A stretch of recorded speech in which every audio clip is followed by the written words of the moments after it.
Hi everyone, I'm Sophie. I'm just here to introduce Dr. Lena Campagna. She's from the Department of Sociology and Criminal Justice, and today she's going to be speaking to us about racism and violence. And so, yeah, the floor is yours. Okay, well, thank you so much, first of all, for having me. I'm excited to be with everybody tonight.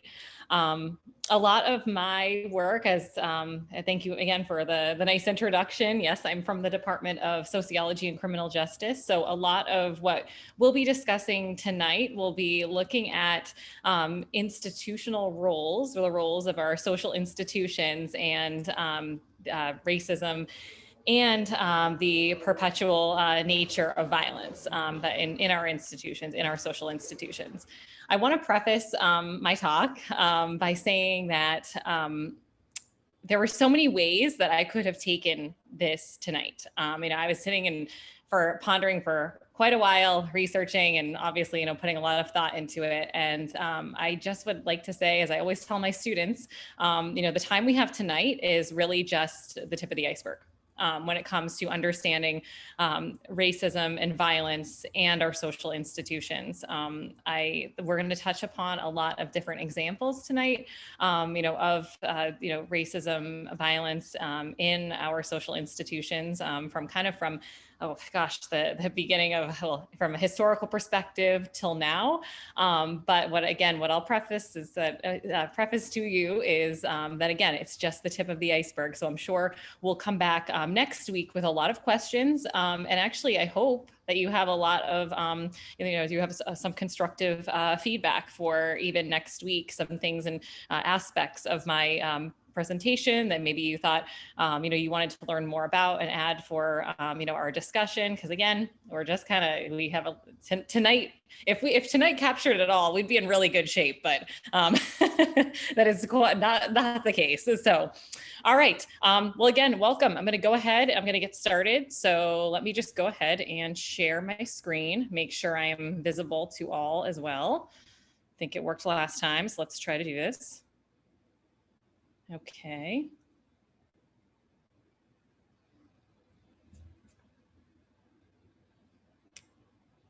Okay, good. All right, well, good, okay, here I am. Everything is working, that's a win for tonight. So yes, tonight I'll be talking about racism and violence from an institutional perspective. So, looking at how our social institutions either really institute, say, practices of violence, have justified practices of violence, or perpetuate all of the above violence against, particularly violence against people of color. But I'm going to be taking an approach where I will be kind of providing frameworks for us to look at racism and violence. So I guess if you were trying to get away from theory for tonight, or not having our brains, really working, from a theoretical perspective, then, well, you might be out of luck. So anyhow, let me go ahead and get started. Okay, why is this not letting me share it? Let's see. Here we go. Good. I'm used to Google Meet, so Zoom is actually great. So I always like to know what I'm in for the next, well, yes, when I'm kind of spending my time in a lecture or in a presentation. So tonight, some of the key concepts that we will go over, and yes, that's of course a warm welcome for us all. So looking at current statistics, and again, just the tip of the iceberg, current statistics on racism and violence, right?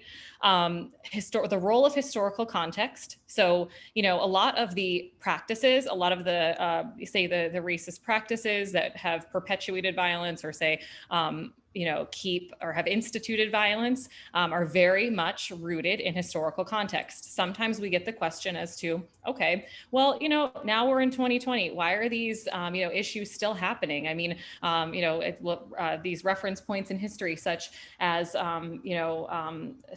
slavery, such as the removal of indigenous peoples from their lands. That was years ago. Why is this still happening? I get that question as to why did history, especially in sociology, why does history matter when it comes to racism and violence? Well, it absolutely does. And I will kind of go over that and kind of look at the racism and violence and the trajectory across time. Then some theoretical frameworks for us to, kind of understand, not solve, but understand, what's really going on with a lot of the current practices, say, we're seeing today, a lot of the inequalities that we're seeing today. And then if we have time, I'll be going over some of my own research. My own research focuses on representations of victims, particularly Indigenous victims in the media, and the framing really of victimization and race. And that comes from a lot of my work that I've done, empirical work that I've done with reporters across the journalists across the United States for, wow, this has been a couple of years or so now. But I'll get into some of my own research if that interests you. If not, we can talk about that next week. We'll sort of see where we're at. Sound good? Yes, Professor. All right. Okay, so we first have to kind of ask ourselves, the question of, all right, so we have a problem, right? We are seeing now that, especially when we look in the media, and especially when you can't really, there is this problem that, and it's been a long-standing problem that people of color have consistently been marginalized, but also have been victimized by our various institutions. And I usually take the approach of the criminal justice system because that is where a lot of my research is. Now, we can think about it from an institutional perspective. Violence doesn't necessarily have to be what comes to mind specifically. So, violence, physical violence, right? It also could be symbolic violence as well. So emotional violence, right? The stress that certain policies even have on individuals, certain policies, even a lot of the immigration literature cites the symbolic violence that is really pervasive among undocumented individuals, right? With due to the pressures and the the pressures that deportation policies and a lot of the anti-immigrant sentiment and rhetoric have had on individuals. So when we think about sort of how is violence against people of color normalized, that's kind of like the big question when we think about the how. We know it's happening based on these statistics, right? So as I said before, don't take this slide as the be all end all, because it's absolutely not in terms of, when we're looking at statistics and violence and racism, right? So the first statistic, pretty recent, coming from the Mapping Police Violence. So that's from empirical research. Also, The Guardian is another kind of resource out there that collects data on police demographic data and incident data on police killings as well, or police violence as well. I'm citing police violence because, again, it's one of the topics right now that has been one of the most publicized in the media, but as we see here in 2019, right? So just a little while ago, a year ago, 54% of those who died as a result of harm from police and whose race was identified. That's another thing we're going to talk about in a little bit. Were people of color. And then compared to 50% in 2014. So it's sort of, when we think about that, that's a large percentage on the rise, right? And again, this is just whose race was identified as well. A lot of the crimes, particularly hate crimes, that are, enacted by our institutions, right? Incidents of even state violence often go under the dark figure of crime. So the audience, they know I talk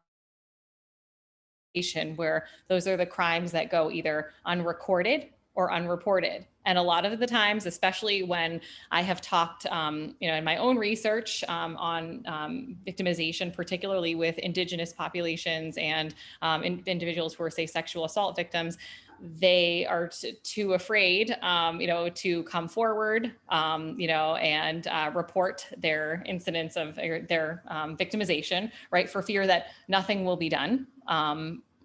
especially, and I'll get to that in a little bit. So we think about sort of keep that in mind. All the statistics, again, that we're seeing are just the, we're working with reported data.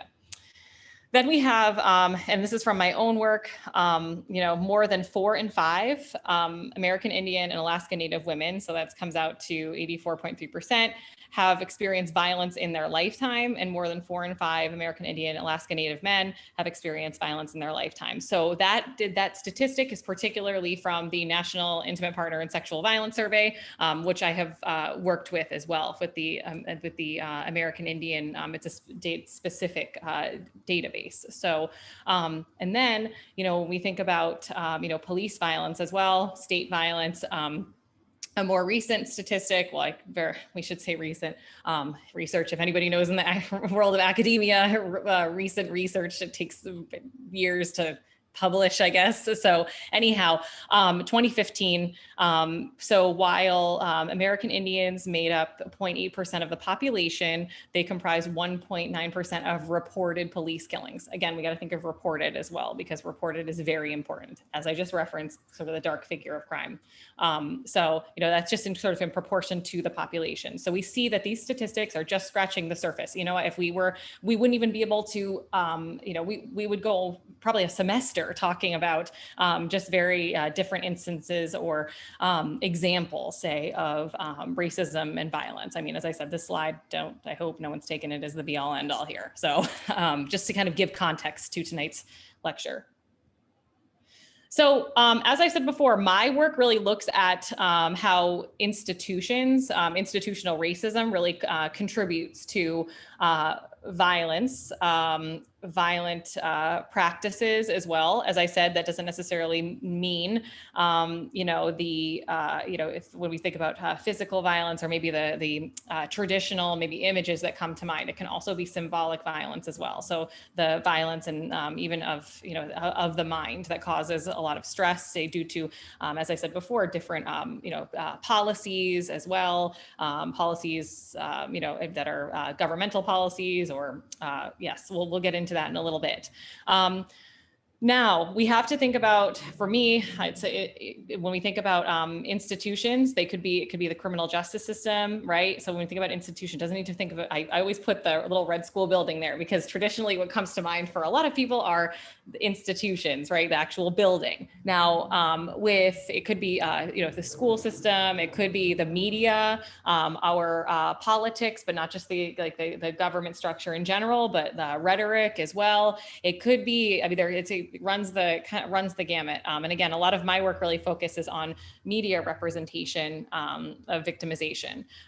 So when we think about institutional racism, just a kind of a quick definition. I'm sure you may have heard this from the last presentation as well with Dr. Ling as well. But institutional racism really looks at these policies and practices across institutions. So again, the institutions that I referenced, doesn't matter if these policies are intentional, right, or they're designed intentionally or not. The whole point here is that they produce outcomes or produce marginality that put certain groups at an advantage and certain groups at a disadvantage.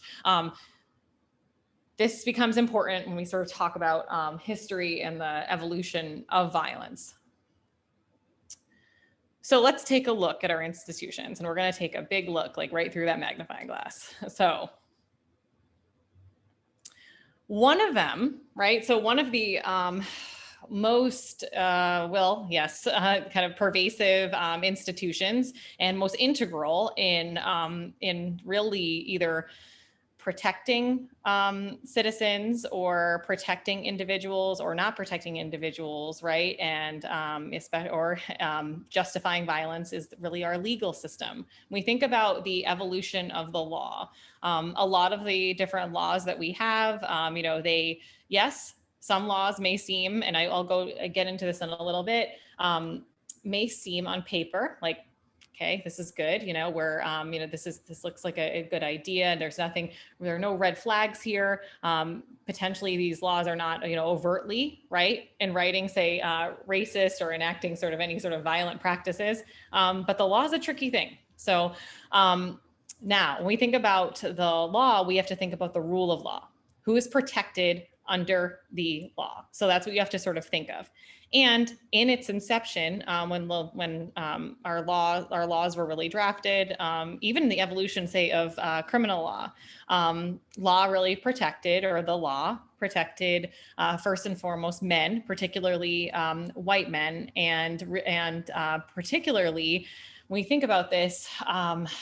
It was okay under the law, acceptable under the law.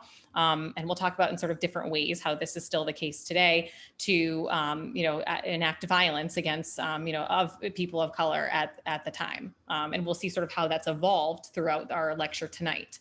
But it's really important to consider, say, the rule of law and how that's applied, because the law is sort of the codified, part of our society that's supposed to protect us, work for us, right? That rule of law, and protecting our rights, our humanity, right? But in a sense, you have to kind of, that is where, in many cases, the law is where this violence starts, or the acceptance of violence starts, either by inclusion or exclusion. So I wanted to give an example here. So it was up until very recently, and this was in 2014, that certain tribes or tribal jurisdictions could not prosecute non-native perpetrators on their lands, right? So anybody that came on, the statistics really show that it's that a lot of the sexual assault and victimization against Native women that have been reported have been perpetrated by non-Native men, non-members of the tribe, right? So there was this idea that that men, non-Native white men in particular, could, and that's again what the statistics show, that they were going on to these tribal lands and sexually assaulting, raping, even trafficking. This has become a huge issue, human trafficking, on reservations, particularly the Fort Berthold Reservation in Montana, and then also near the ports in Duluth, the White Earth Nation in Minnesota as well. But there's been a really big problem with non-Native men coming on to these reservations and tribal jurisdictions, because they're seen as sovereign nations with their own police force, their own legal system, right? Coming on, sexually assaulting, these women in particular, because that's what a lot of our data shows, and being able to sort of leave without any sort of punishment, impunity at all. It's up to the federal government to step in. Now, it's been, when we think about this, yes, we might think, oh, well, the federal government's going to go ahead and step in. So, we're okay. Like this is fine. There's still some sort of legal recourse or repercussions. Well, and when we think about the prosecution and sort of the follow through on these cases, it's been very poor. So we think about, it was only 67% of these cases were actually followed through on, or actually investigated to the fullest. Now we might ask why. That has been mainly due to, again, this has been reported, and this is in a lot of the literature, and actually in a lot of my own research. Well, there was lack of evidence, and there was lack of witnesses. Well, in many cases, when it takes long to respond to a crime, that evidence, that window that you have is, it gets slimmer and slimmer as time passes. So, we think about sort of these these laws, right, that are supposed to protect individuals. We think, okay, so, it really depends. It's not just the law itself, but also the application of the law and our government, their willingness to step in. I'll talk a little bit more about this later, because it's very confusing. It's important, but it's one of the ways in which that when we think about the rule of law, it's like, well, okay, even though we, there's no law that's sort of written out that says, okay, this is acceptable.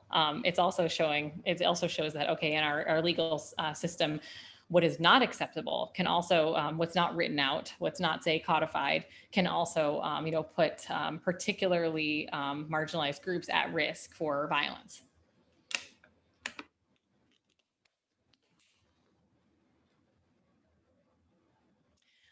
So how does this tie into racism, oppression, and violence? And I wanted to particularly pull out a quote from that example here, because it kind of ties into our theme for tonight. And it's coming from Sarah Deer, who is a well-known advocate for Native women's rights and a law professor, right? So there is history, and of course we can all read, but I think this is a really telling quote here. We think about there is a history of racism and oppression for Native women, which makes predators think somehow we're vulnerable and we're not protected by the system. So when there's that public sentiment that individuals are not protected by the system, well, okay, so if the government doesn't care enough to say step in, or a community doesn't have if there's a kind of this pervasive thought that, a community is not able to say protect themselves legally, right? Not ability wise, but legally, that it leaves, certain groups open for exploitation, right? And we'll talk about how and this is not just characteristic of Indigenous, populations as well. This is kind of a running theme, particularly when we talk about slavery and violence, and really the inception of policing in the United States as rooted in slavery, and sort of looking at, who the law is protecting, who the law is not protecting, right? So, and this is an issue too. So you maybe, you can kind of consider this as there's a hate crime component to it as well. So when we think about this racism and violence, hate crimes in particular have been so difficult to prosecute and so difficult to measure. In fact, I'm trying to see if it would be okay to get a course just on hate crimes in general, because in terms of statistics thus far, it's been very, very hard to say, to document. But it's when we think about sort of how this is all tied in, kind of can't separate race. So one of the theories that I it helps me understand, or it has, and helped a lot of my students understand the to sort of the rule of law, or lack of protection under the law, right, is to think of it through critical race theory, and then also looking at the legalistic fallacy. So the legalistic fallacy is one of the more well-known sociologists. I don't know if if in this series they actually Dr. Chai or might discuss this. I don't know, but anyhow.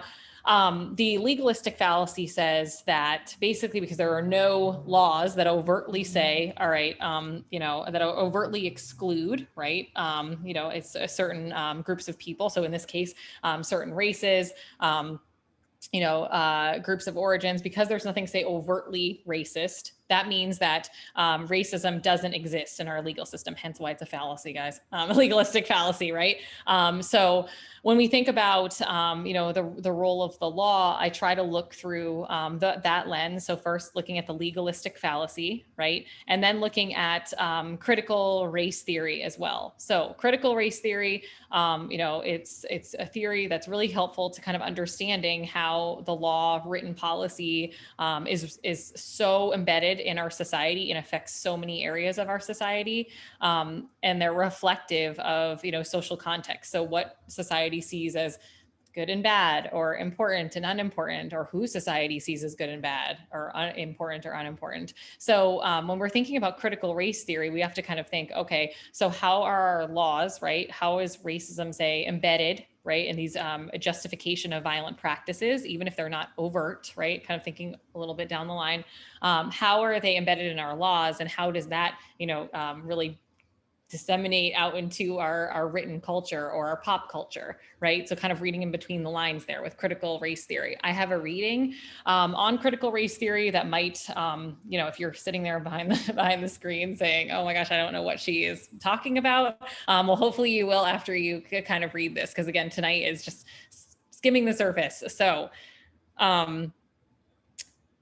yes. So when I said there's kind of one word, key word here, history. So a lot of the colonial practices, colonization within the United States, slavery in particular with our criminal justice system. Also the idea of immigration and our criminal justice system have been very much, say, intertwined enough to have the idea or the concept, say, of crimmigration, right? So the intersection of our legal system and our immigration system. And we'll sort of talk about in some of the ways that, again, when we're talking about symbolic violence, that these practices have been, perpetuated by our public rhetoric, our political system in some ways, our criminal justice system in some ways, and some more overt than others.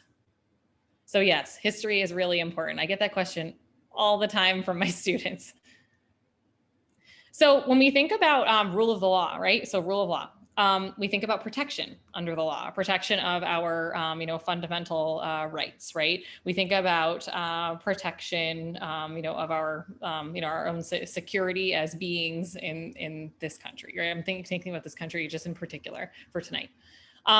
So when we think about policies that, say don't respect or protect the rights of individuals, it brings me back to, and a lot of what we talk about with current, a lot of the instances where we have discussed current instances of police violence, we also have to link that back to, okay, well, what did policing in the United States at its roots intend to accomplish, right?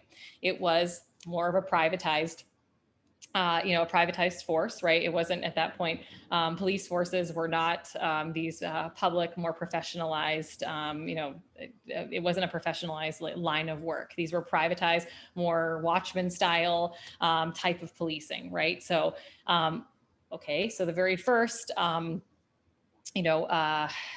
models for policing in the United States were slave patrols, right? So in 1704 was the very first one in, at that point, the colony of Carolina. So the intent of these patrols were first to, not first, but these were all actually top priority in terms of, what slave patrols were intended to do. So first to catch runaway slaves and return them to their owner, right, at that point, or the master at that point. Ensure that there were no slave revolts as well. So ensure that, basically trying to keep public order, but particularly with, with enslaved populations at the time. And then enforce social order in society. So that enforcement of social order went hand in hand of the subjugation of African Americans in this country, right? So, and with slavery and policing, that involved also, brutal practices and violent practices in policing, as well. Again, this is actually before any sort of policing standard was enacted. This is before police was really, police as a profession was really professionalized, and we're in the 1830s.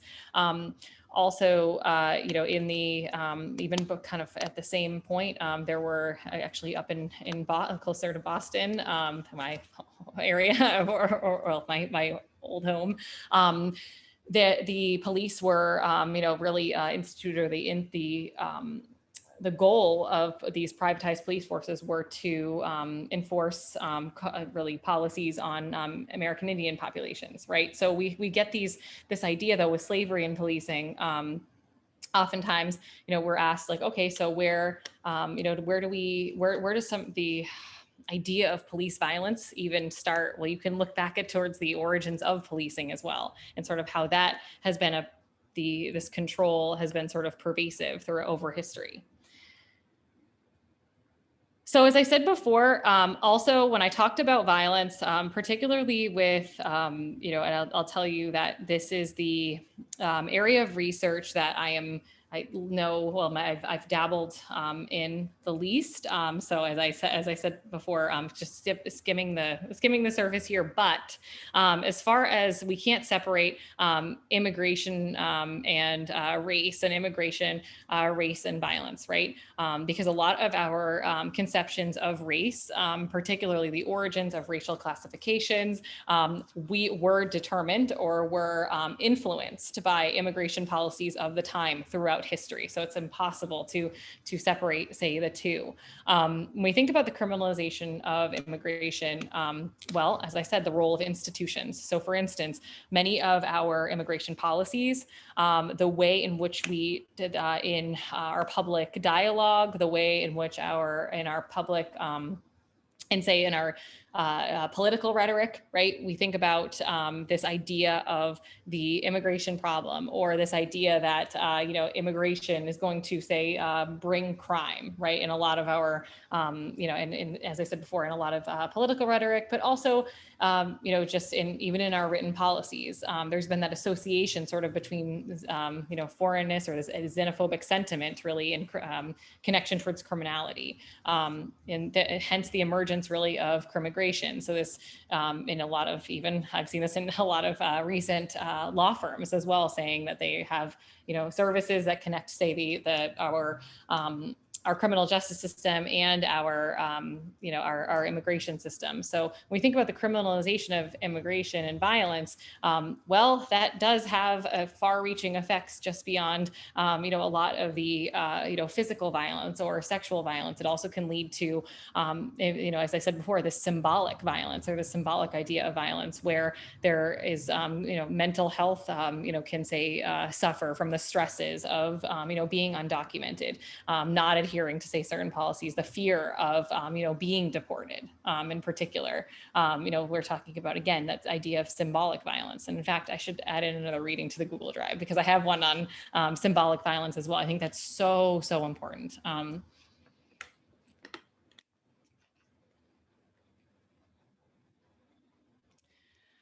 Okay, so in particular, with my own research, I've looked at this concept, or this idea of, and as I said before, a lot of what we have seen, I discussed sort of the importance of looking at how, well, what we might think of as long in the history, way back in the history books, colonization, sort of this persistence of colonialism being pervasive today, but taking different forms. And in fact, when I even proposed my own research to the sociology department, where I got my doctorate, I was met with, okay, colonialism, colonization, what are you talking about? Like, this is a law, that seems, you have to tell me a little bit more here. Well, in Indigenous, the role of institutions in the persistence of settler colonialism, you have to kind of just understand what settler colonialism is. So first, at its core, it focused on the elimination of Indigenous practices, Indigenous peoples in the United States, in order to acquire land, justify violence, right? So justify invasions, justify the subjugation of Native peoples. But the goal there was also the erasure of Native peoples as well. So when we talk about violence in the 1800s and I believe it was in the 1830s, there was an emergence here, both in the United States and then also in Canada, regarding the in boarding schools for Indigenous students or Indigenous youth, right? And the whole idea there under this was right from, the individual who instituted the policy was kill the Indian, save the man. So this idea, when I say systemic, that's indicative really of, this settler colonialism. And a lot of my work has focused on, okay, so how have institutions such as the media, such as the law, have, really tried to, erase or just totally not acknowledge Indigenous peoples, particularly as victims of crimes. So, and this is in a lot of our media coverage. I'll get to that though if we have enough time at the end of tonight. If not next week, I can totally talk to you about that if you're interested. Okay, so yes, there are books. Probably a lot of us don't want to see books tonight. At least I wouldn't. So just they're nice. That's just a nice little background for you. So I'll be explaining sort of the theory. So no reading for you tonight, unless of course you want to. So we've got critical race theory, we have intersectionality, and we have the ideal victim perspective. So the ideal victim perspective is one of the oldest perspectives that we're going to go over tonight. When we think about understanding violence through theory, I've gone over kind of the importance of looking at critical race theory, but I'll go over that again. These are the best, I think the most optimal theories. I say the best, actually, there are other wonderful theories out there too that could probably help you, but these are the three that I think are most optimal in understanding violence, racism, and sort of why and our institutions play the roles that they do and how they play the role that they do. Again, because I'm looking at the institution wide influence. So when we think about critical race theory, so yeah, this is a little longer ago, 1998. So we think about critical race theory. Yes, this is also just like intersectionality, which I'm going to go over in a minute, is born out of legal scholarship as well. So when we think about critical race theory, it originally focused on how our laws, right, our written texts, our codified, our codified language there, really excluded or protected, individuals, under the law, right? Protecting human rights. So when we think about the critical race theory, that's a framework for us to kind of think about, okay, how has racism, right, or violence manifested in sources like literature, film, law, right? So it's expanded there. You don't need to just necessarily think about this as like, oh, great, I got to go to the law library to check this stuff out. No. Manifesting in textual sources, again, like in other, maybe in our, when I say textual sources, that could be media articles, mediums, right? Like, so mediums of media, magazines, what you see on the internet, right? So, and that really looks at institutional racism. That's why I'm really focusing on this critical race theory.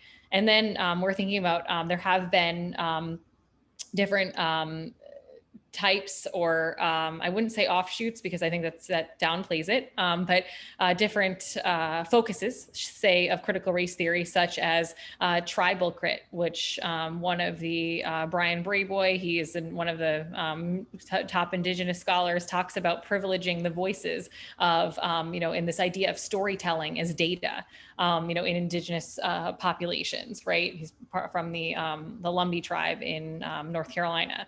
Then we have Latinx crit as well, looking at, and particularly looking at the Latino threat narrative. So it's been, when we think about critical race theory, institutional racism, it's really important to understanding, how instances of violence, how systemic violence is justified or protected in a sense by law. So intersectionality, this is the one thing that I will say, and this is what your TED Talk really goes over. So again, if you just kind of go through tonight's lecture and you're like, wow, I'm falling asleep or I don't quite get that, well, you can hear this from Kimberly Crenshaw herself in the TED Talk. So when we think about intersectionality, this theory, right, it's been taken off. It's a legal theory as well.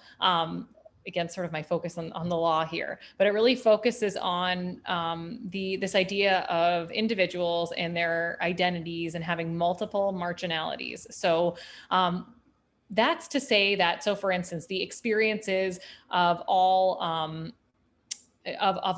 Indigenous women, all Indigenous men are not the same, right? There are other factors there. You have to think about factors such as ableism. You have to think about factors such as class, location. There's multiple factors that, shape one's one's privilege and one's marginality, but in particular with our intersectionality, it focuses on, marginalities or risks for, say, being, a victim, or for or for being subjugated to any type of violence or discrimination. So state violence, or any type of discrimination, really. So intersectionality, yes, it provides a framework for us to capture, multiple marginalities, rather than just viewing such race as one singular separate thing, right? Because it wouldn't be, it would be totally incorrect and just, it's just awful to kind of look at,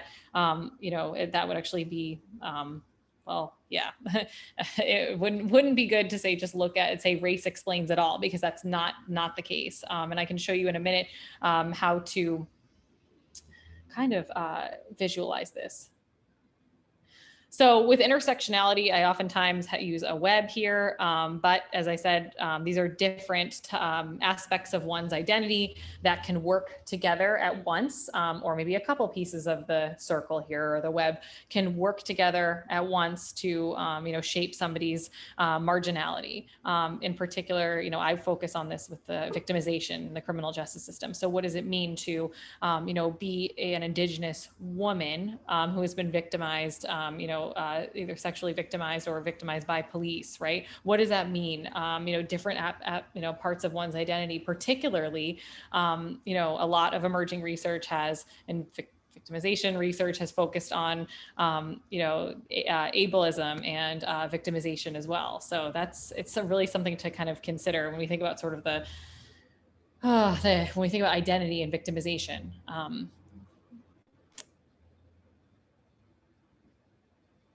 And then when I think about the criminal justice system, right, and violence, this intersectionality can also really, shape reporting behaviors when it comes to crime and victimization. So, again, if in one's faith, even in the criminal justice system, the police system, whether or not if you go ahead and report a crime because of my race, class, and gender sort of all working together because of that position, is my, am I going to be taken seriously? Is there going to be something done? And when I say intersectionality too, that could be that when I say, we said nationality there, that could also be, affiliation. So yeah. So when we think about, I put a specific bullet here because this is particularly important to consider, especially with the more recent research under the Prison Rape Elimination Act that looks at individuals, particularly individuals who identify as transgender, and higher rates, it's one of the instances that really goes unreported under the dark figure of crime, but how individuals who are transgender also are experiencing high rates of violence that often go underreported in our correctional facilities as well. So understanding that gender identity is absolutely key as well to understanding gender identity and race, and thinking about it as a sort of a web. It's to understanding somebody's risk for violence and marginalization by these institutions. So then we come to the ideal victim perspective.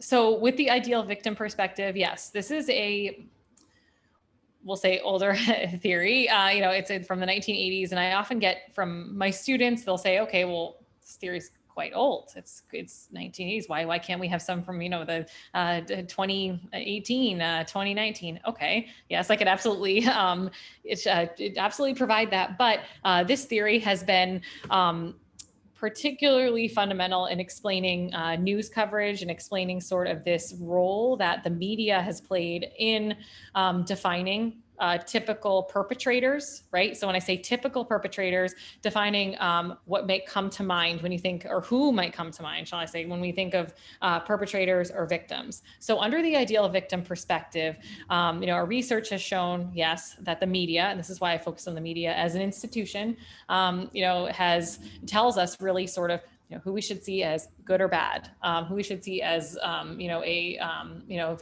victim, perpetrator, someone we shouldn't feel bad for, someone we should feel bad for, and gaining awareness around public, and social issues, defining social problems such as victimization and violence.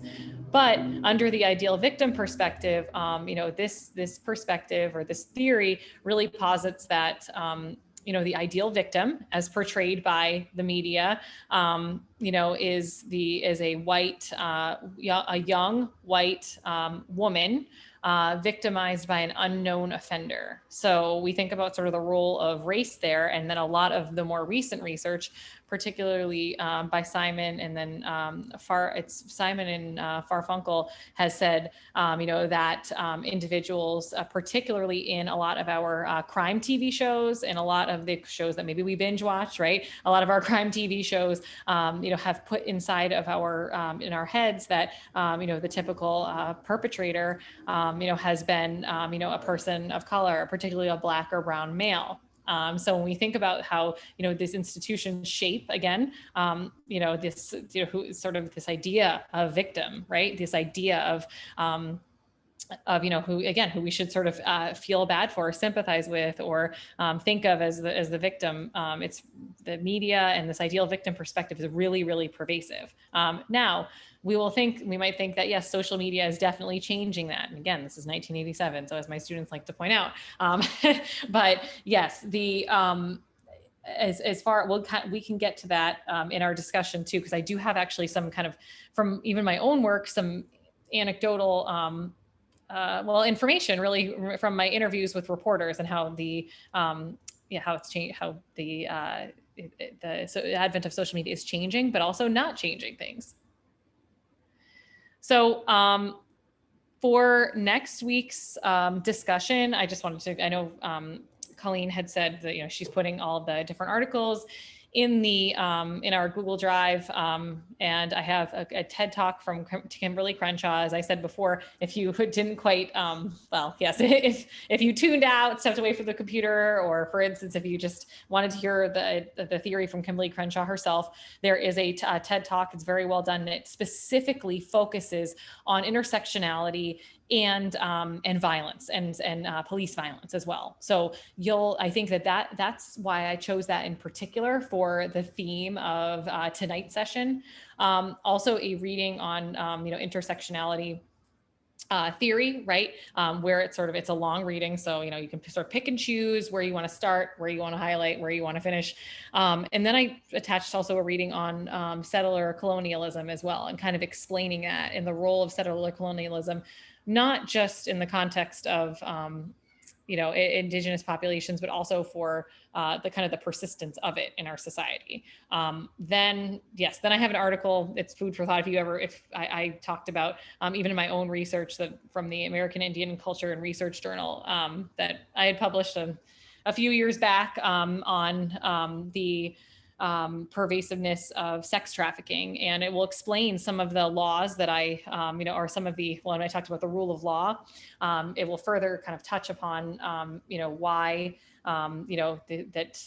these high instances of violence, human trafficking is so pervasive, particularly affecting or disproportionately affecting Native women, and how racism and colonization and oppression are really tied together just in that one topic. Just get my water here. I can talk and talk and talk. So let me just go back here. Just want to stop sharing for 1 second. Okay, so I think, did I do okay on the timing?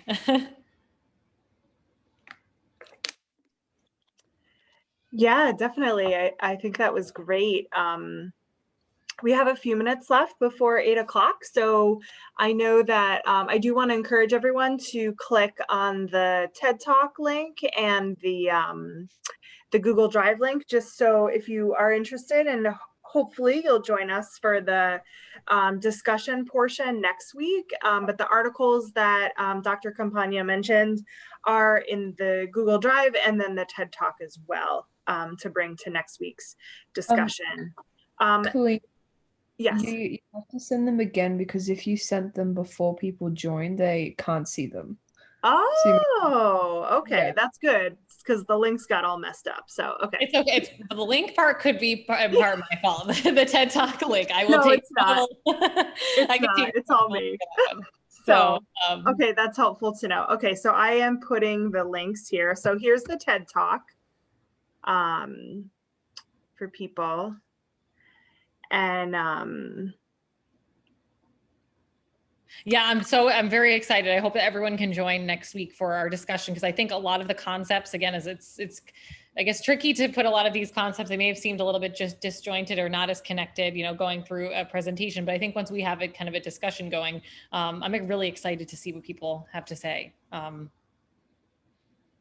there's the Google Drive link. So it should, I'm not sure where the Google Drive will take you to, but it should be broken down into folders. So you'll see like topic 1 or topic 2. So this is topic 2.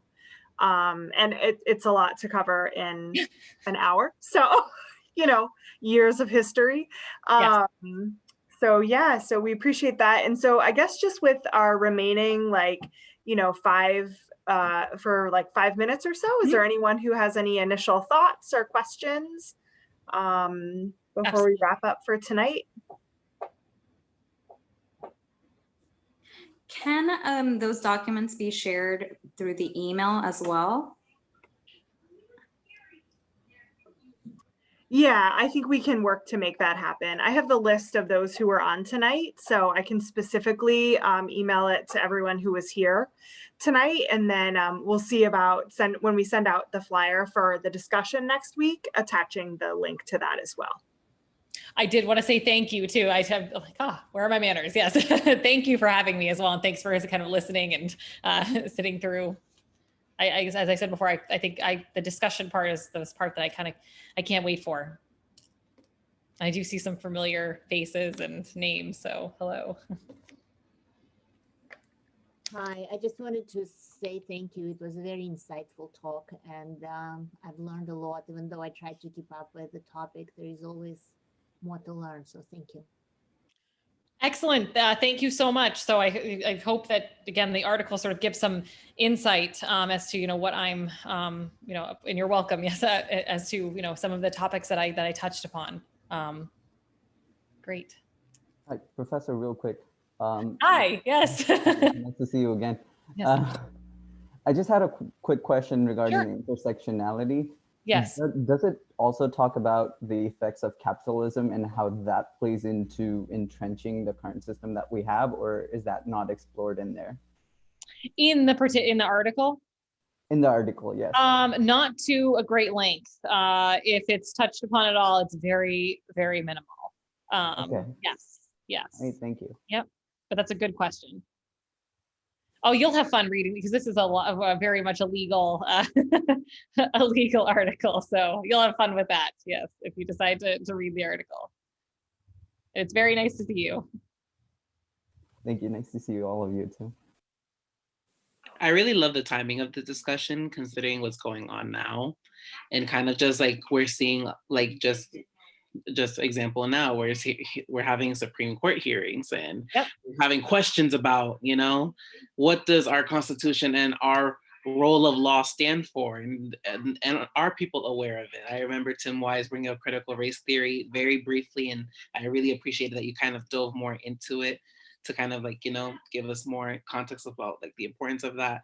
And then I just I hope that next week I really want to know more about the symbolic violence, because sometimes it's something that people sometimes don't acknowledge is one of the hindrances in why representation in law sometimes draws back to then allowing that legalistic fallacy to continue. And it's honestly shocking how some people that you can even see in interviews today still profess that.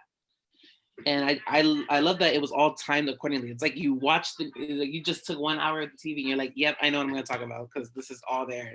It's there for everyone to see. And I thought it was really interesting how you brought up the ideal victim perspective, because that can go back to the time of art, and they could go back to very, very early ages of art.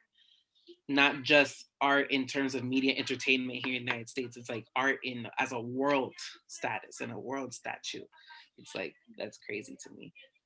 Totally. Okay. This makes me feel better because I thought I was going to be on, repeating a lot of what, the guest series or a lot of, what people had been speaking about before, some of the guest lecturers. So I'm glad. Okay. The critical race theory. I hope that you, again, sort of enjoy that article. Yes. And I made note of that for the symbolic violence next week. I think we'll have a really good discussion there for sure. That's great. Excellent. Good. And I think I think too, going off of what Dennis was just saying, like that ideal victim perspective, I think it's just like, sure, that came out in 1987, and you say that, oh, your students like want something that's a little bit more modern, but I mean, honestly, like the way that influence has played a role in racism in other areas, I mean, that is very much probably related to like white flight and the ways that oh, when we're walking around, whether it's at night or not, we turn the corner, we walk in another direction when we see someone of a certain skin color, or we lock our doors, or and it's just like interesting, like, yes, that came out in 1987, but we see the effects of the way that that's been infiltrated into our minds and our life and our institutions and our society, like even from then. So yeah. And I hope we can talk about how, like, I don't think it's now, I think the only thing that is just not relevant anymore is that if it's just the young white woman. Okay. Honestly, unless someone can prove me wrong, but I honestly do feel like in the time that I'm growing up, it isn't just the white woman. I could understand maybe when this thing came out in 1987, you're looking at a bunch of films that came out during that time. Yes, that is very predominantly correct. But now it is much more general to just kind of like our first discussion of where does a person meet the line of where they have complete privilege. And now it's not just being a white woman, because even just being a white woman, you may end up experiencing more or experiencing less privilege than your white male counterparts. And so no, and you bring up a point here that the ideal victim perspective, right? So that critical race theory, intersectionality, and legalistic fallacy, these are all frameworks for us to use. So we may, as we're going through these articles, some of us might feel like, wow, this is complete, I don't agree with this at all. I don't think this is, even relevant. It's just sort of one, lens for you to look at. And again, the relevance it may change, throughout, your, throughout history, throughout reading, but you bring up a good point. Absolutely. Very much so. Thank you so much, Professor Campagna, for this lecture discussion that we had today. Indeed, it was very insightful. And as we come to a closing point, I'd just like to recommend a Netflix series that I watched over this summer. It's called When They See Us. It's about the Central Park Fives case that happened. I think it's a very good point to start if you want to like watch series, movies, documentaries, and start reading articles on racism and violence, definitely. And as we move on to closing, I'd definitely like to thank everyone who attended the lecture series today. We'll definitely have a follow-up discussions, more interactive discussion session, right, Professor? Next week at the same time, we will also be sharing the Google link via campus information. And I believe this is a recurring Zoom link. So you guys can also join via the same Google link.